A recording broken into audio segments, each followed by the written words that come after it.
got some male figures. We've got two boys boxing. Now remember, all the smooth, pretty part of it is reconstruction. And all the crumpled part of it that's kind of stained, that's what is left from what was originally there. So they've used both figures and the remains of the designs that they have to try to figure out what would have been there. And this is their best guess. So I've got a fair amount of information here, making it possible to duplicate this part right here. Okay, so these boys have their hair in locks, and they're fighting each other. They're boxing. Again, notice the stylized ground behind them. And this guy's a fisherman. Notice that they have darker skin. And we've got these fish. He's got tons of fish, and he also has his hair kind of in this kind of dreaded design right here. He's on a ground line, all of them are. You don't really see that many registers. And then we see this one, it's called Landscape with Swallows. So really stylized, fanciful kind of outcroppings and hills. And they have these lovely plants growing on them, these lilies, and the swallows are flying beautifully. And then this patterning of color repeating itself around the room. We've got gazelles, naturalistic, but still stylized.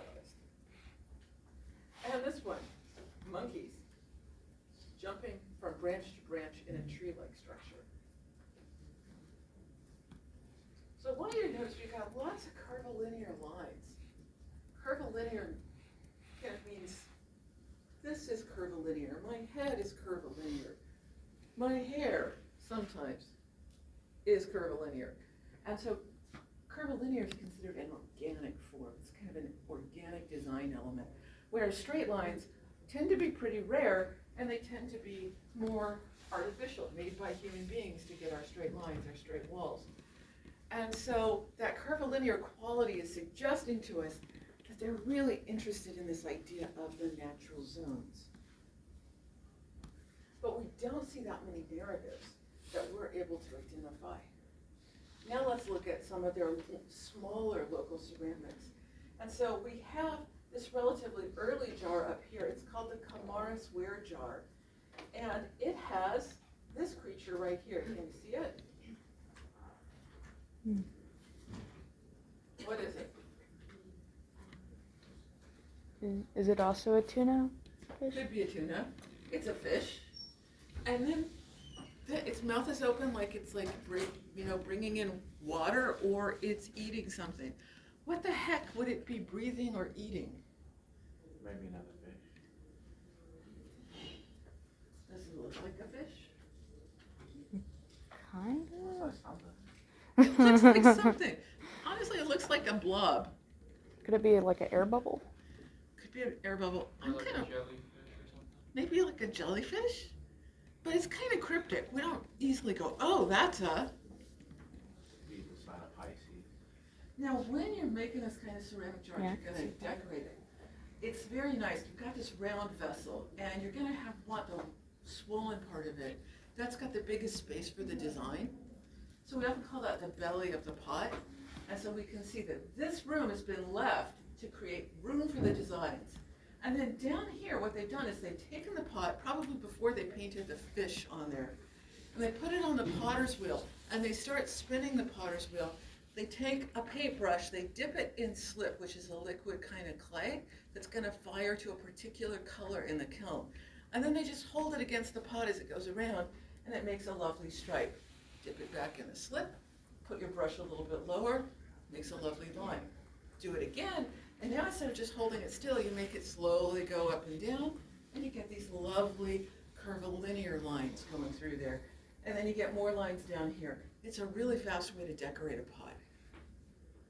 Was it sort of like glazing before glaze was a thing?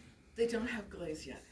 Glaze requires that you put silica in that material, and then that fuses and becomes glass-like. So faience is what has silica in it, but it's still mostly clay. So they're in the process of figuring it out. And we come over here, and this one's later. This is about 150 years later. And notice they've gotten rid of the whole kind of decorative slip designs. The only place it's up there is up here where you get two lines.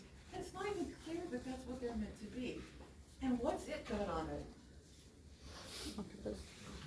It has this amazing octopus. And look at how its arms are filling up the space of the vessel. It's so stylized. It's meant to be so naturalistic. It's not rigid. It's not saying, I have 8 arms. Fluid and flowing, almost like it's in the water. And notice those little shapes all around it? That's showing us it's in the water. It's like this view down under the water at this natural world. And I love the little suckers. They're cartoon-like suckers, but they're wonderful. So you can see styles change pretty rapidly sometimes. Okay, now what happens to the people in Crete? Minoan culture suddenly changes, but it's not sudden in a material culture. When we look at the buildings and we look at the art still seems to have that fundamental Minoan-esque quality that we've seen. But something's happened. The people of Crete had a written language, and it's not clear how widespread that written language was, how many people could read it. But they could write on tablets of clay, and they wrote in a language that's been called Linear A, because there's lots of lines in it. And then, by 1400 BCE, the Linear A tablets largely stopped being produced, and they are writing in a new language, Linear B. For a long time, Linear A and Linear B could not be translated.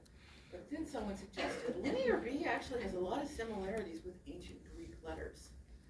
And so it turns out it is an even earlier version of ancient Greek from the mainland. We still have it decoded, translated Linear A. But what it looks like is that story of Theseus and the Minotaur. That seems to be kind of a story that's about the disruption of the power of Cretan culture, of Minoan culture, and how Greek culture is going to take its place. And from this point on, Crete is part of Greece. So that brings us to mainland Greece. And we're now looking at another country, another culture. This one's called Mycenae. And so write that down, Mycenae. We are on mainland Greece.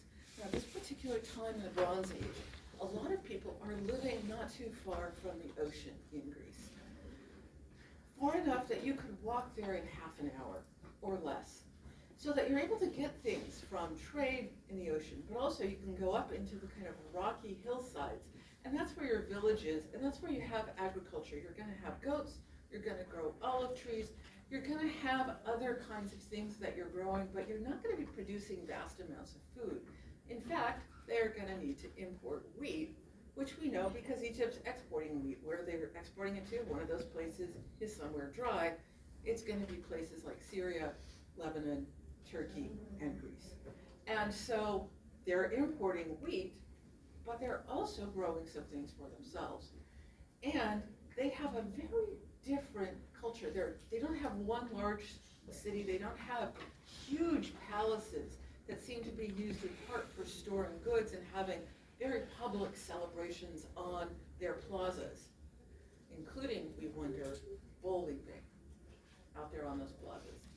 We last time we were talking about the bull image. Did I talk to you guys about the bull image?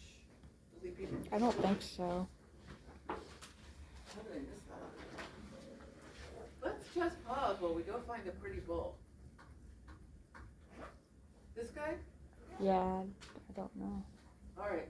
So one of the backtrack, put a big arrow in your note saying, return to the palace of Knossos.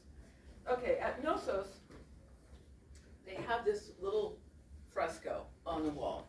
It's not too big. It's like this deep. And it's in an area that's kind of open on an exterior wall leading up to one of those plazas. And what we have here is a bull. Notice the curvilinear designs of the bull and the people. Notice that they're stylized. And check out the colors of the people.